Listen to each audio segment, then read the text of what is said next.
করবা না।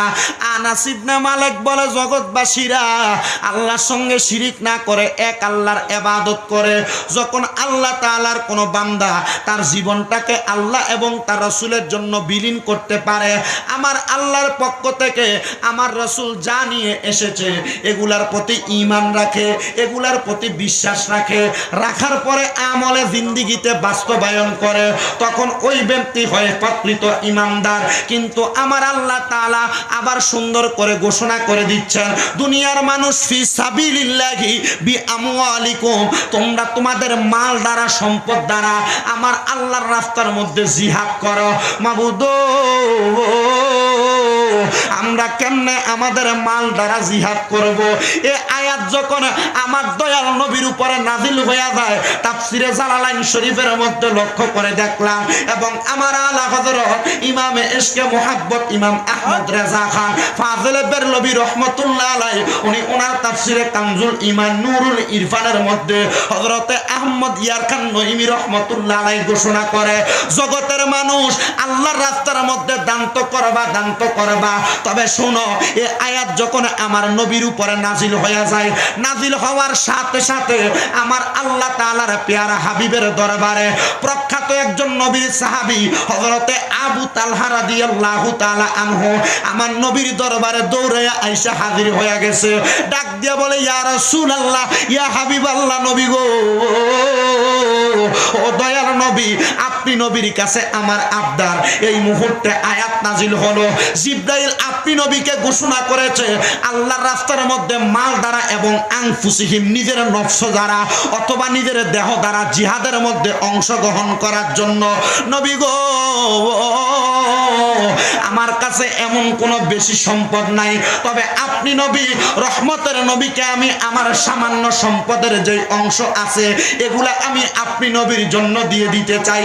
আমার দয়াল নবী ডাক দিয়া কয়, ও আবু তালহা, তোমার কাছে কি আছে আর তুমি আমি নবীকে কি দান করবা?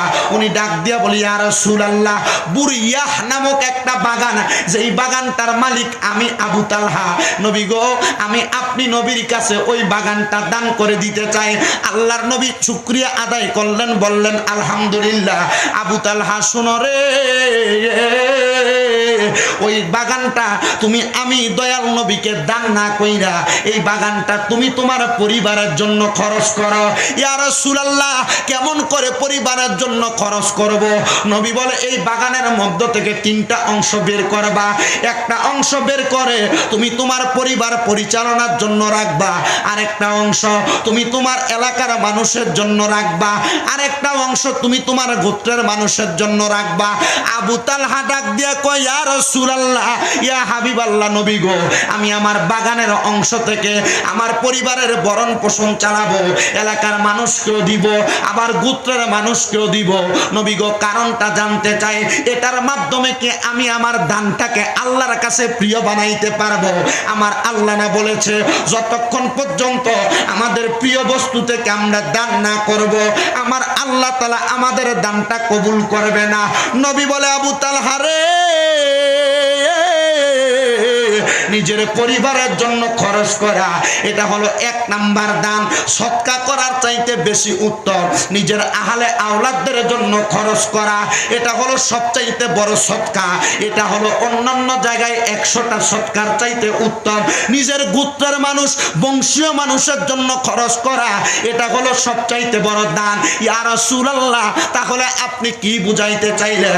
এই হাদিসের ব্যাখ্যা যখন আমি পড়তে লাগলাম, লক্ষ্য করে দেখলাম আল্লাহর হাবিব বুঝাইতে লাগলেন এই হাদিস শরীফের মাধ্যমে, দুনিয়ার কোন মানুষ যখন তার টাকা থেকে, তার সম্পদ থেকে, তার অর্থ থেকে আল্লাহর রাস্তার মধ্যে দান করে, এটা সে দুনিয়ার কোন মানুষের জন্য করে না, এটা একমাত্র সে তার নিজের জন্য করে।